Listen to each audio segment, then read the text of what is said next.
Good morning, second grade. Mrs. Houts here, and welcome to math.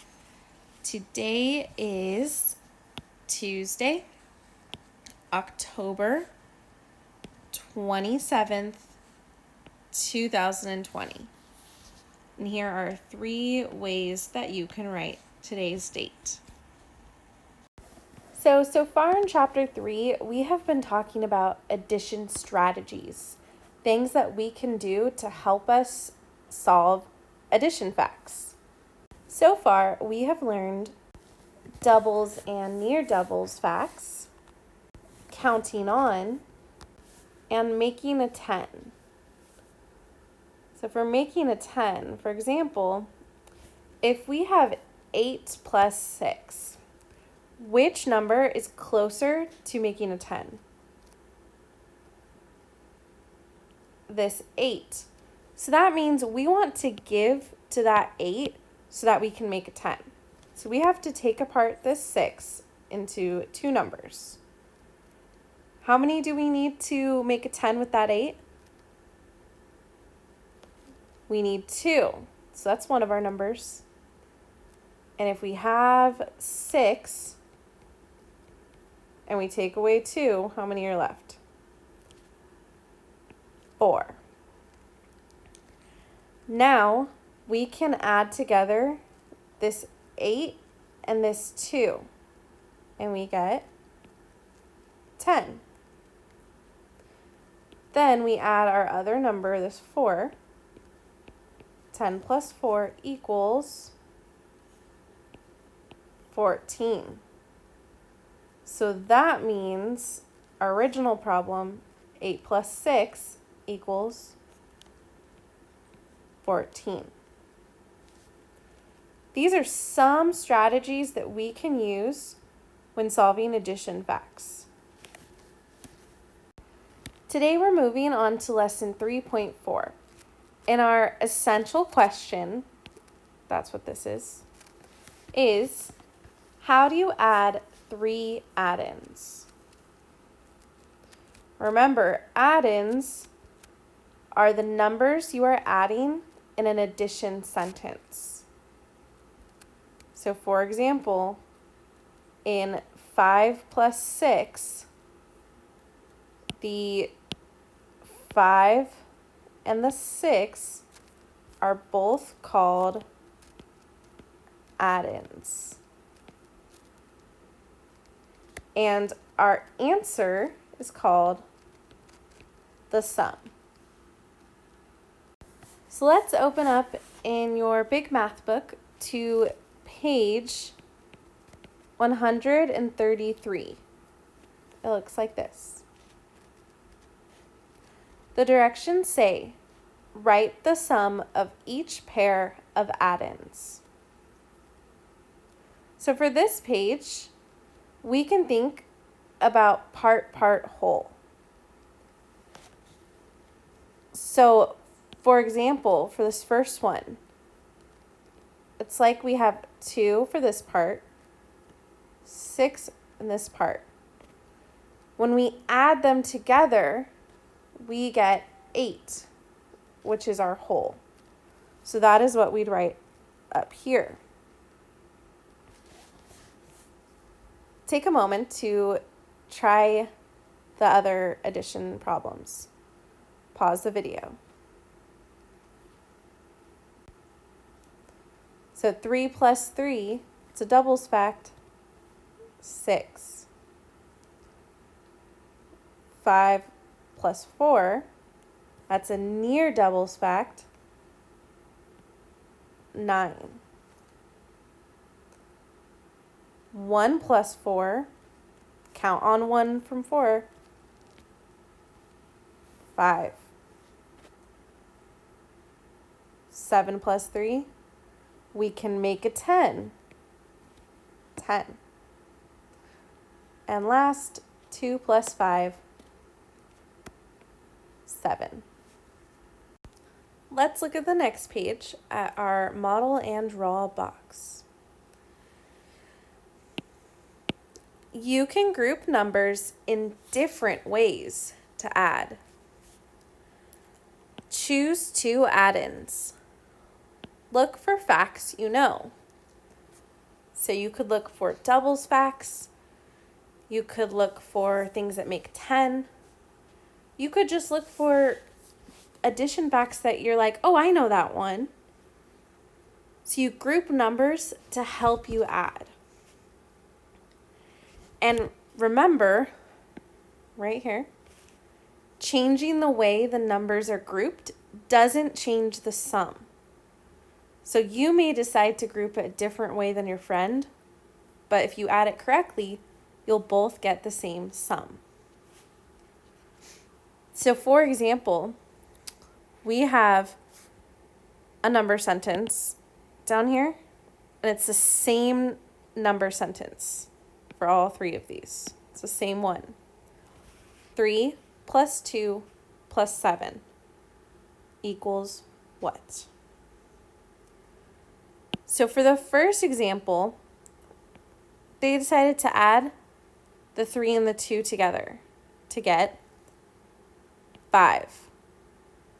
And then we had to bring that 7 down and add it. So 5 plus 7 equals 12. That's just one way you can do it. Another way you could do it is you could decide to group the 2 and the 7 to get the sum of 9. Then when you add this other 3, you have 3 plus 9 equals 12.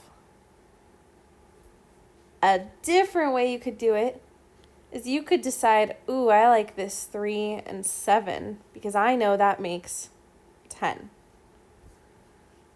And then you add that leftover 2, 10 plus 2 equals, again, 12. So all the different things that we've been learning the past couple days are helping us to solve this using those facts that we already know. And remember, it doesn't matter which two numbers you decide to add first, because the number, if you add correctly, will always be the sum will always be the same. So just like how we have 12 for each of these. So this page can be used as more practice. And remember to read the directions. Solve 2 ways. Circle the 2 add-ins you add first. So for example, number 7, 4 plus 1 plus 6. I see that 4 and 6 equal 10. So I know that's a 10, and when I add one more, I get 11. So make sure to circle the add-ins you add first. And remember, it could be different. Maybe you wanted to add 4 plus 1 first. That would have been fine. We would still have the same sum. And let's also look at the bottom. The directions for these say to write the missing add-in. So that's talking about right here. There's a number that's missing. We have 2 add-ins and the sum. We have to use that information to figure out what should go in the box. So we know what's 5 plus 5.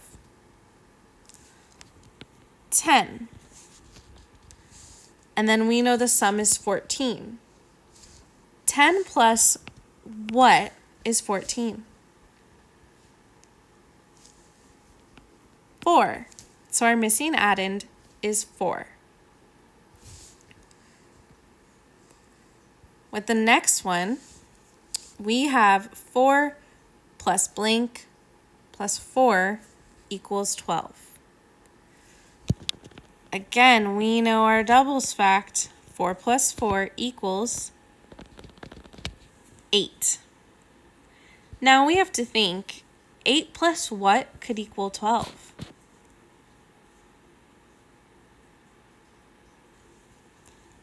Eight plus 4. So again, our missing add-in is 4. Let's turn to the last page, page 136. Let's look at number 19. The directions say, choose a way to solve. Write or draw to explain. Nick, Alex, and Sophia eat 18 raisins in all. Nick and Alex each eat 4 raisins. How many raisins does Sophia eat? So they ate 15 in all, but Nick and Alex only ate 4. How many raisins does Sophia eat? So for this word problem, we can set up our number sentence like this. 4 for the number that Nick eats, plus 4, the number that Alex eats, plus blank for Sophia, equals the total of 15. This number is a missing addend. We have to figure out what that number should be based on all the other numbers we have. So you could do this a couple ways. You could draw out 15 and then cross out the 4 for Nick and the 4 for Alex. Then you would see how much you have left over that Sophia ate. That's one way you can solve it. You also could look at this problem and see, well, I know 4 plus 4 is a doubles fact, so that's 8. So now I have 8 plus blank equals 15. You could count on. You could use your fingers, a number line, a picture, and see how many you have to add to 8 to get to 15. So I'm going to count on with a picture. I have 8 right here, and I'm going to use a different color to show that these ones are the ones I'm counting on. Then I'll stop when I get to 15. So 8, 9, 10, 11, 12, 13, 14, 15. Now I'd go back and count those ones I just added. 1, 2, 3, 4, 5, 6, 7. So now I found my missing addend. 8 plus 7 equals 15. And I can check my other picture that I did to see if it matches. Does it? Yep. So all my different ways that I used to solve this came up with the same answer. That Sophia ate 7 raisins.